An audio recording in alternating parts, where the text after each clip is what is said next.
Transformation of day 4 ಇನ್ ಹೇಳಿನ back workout ಬಗ್ಗೆ ಹೇಳ್ತೇನಂತ. ಬ್ಯಾಕ್ ವರ್ಕೌಟ್ ಭಾಳ ಜನ 7-8 ವರ್ಕೌಟ್ ಮಾಡ್ತೀರಿ, ಅಷ್ಟ್ ಯಾರು ಮಾಡಕ್ ಹೋಗ್ಬೇಡ್ರಿ. ಲ್ಯಾಟ್ಸ್ ಒಂದ್ ವರ್ಕೌಟ್ ಹೇಳ್ಕೊಡ್ತೀನಿ ನಾನು, ಮಿಡ್ ಬ್ಯಾಕ ಮತ್ ಲೋವರ್ ಬ್ಯಾಕ 4 ಐಟಮ್ ಹೇಳ್ಕೊಡ್ತೀನಿ ನಾನು, ಅದನ್ನೇ ಮಾಡ್ರಿ ನೀವು. ಫಸ್ಟ್ ಎಕ್ಸರ್ಸೈಸ್ ಪುಲ್ಅಪ್ಸ್ ಹೊಡ್ರಿ. First 3 set. Second exercise close grip pull down.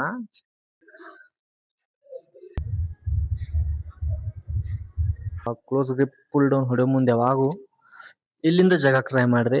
ಬಾಳ ಮಂದಿ ಫೋರ್ ಆರ್ಮ್ಸ್ ಜಗ್ತಾರ, ಅದನ್ನ ಹಂಗ ಮಾಡಕ್ ಹೋಗ್ಬೇಡ್ರಿ ನೀವು. Third exercise seated cable Rosa. ನಿಮಗ್ ಮಿಡ್ ಬ್ಯಾಕ್ ಬೀಳ್ತೈತದ.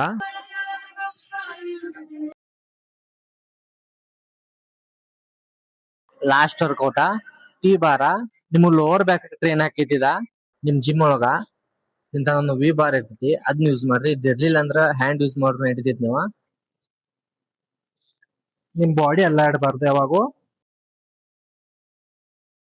ಸೇಮ್ ಇದೇ ಟೈಪ್ ಹೊಡಿಯರ್ ನೀವು. ಮಸಲ್ಸ್ ಯಾವಾಗೂ ಟ್ರೈನ್ ಮಾಡ್ರಿ ನಿಮ್ಗೆ ಆಗಂಗಿಲ್ಲ. ಅದ್ರ ಜೊತೆ ಡಯಟ್ ಕಂಪಲ್ಸರಿ ಬೇಕ ನಿಮಗ, ಅಂದ್ರ ಹಾಕವ್. ವಿಡಿಯೋ ಇಷ್ಟ ಆತಂದ್ರ ಲೈಕ್ ಮಾಡ್ರಿ, ಫಾಲೋ ಮಾಡ್ರಿ. Follow for more videos.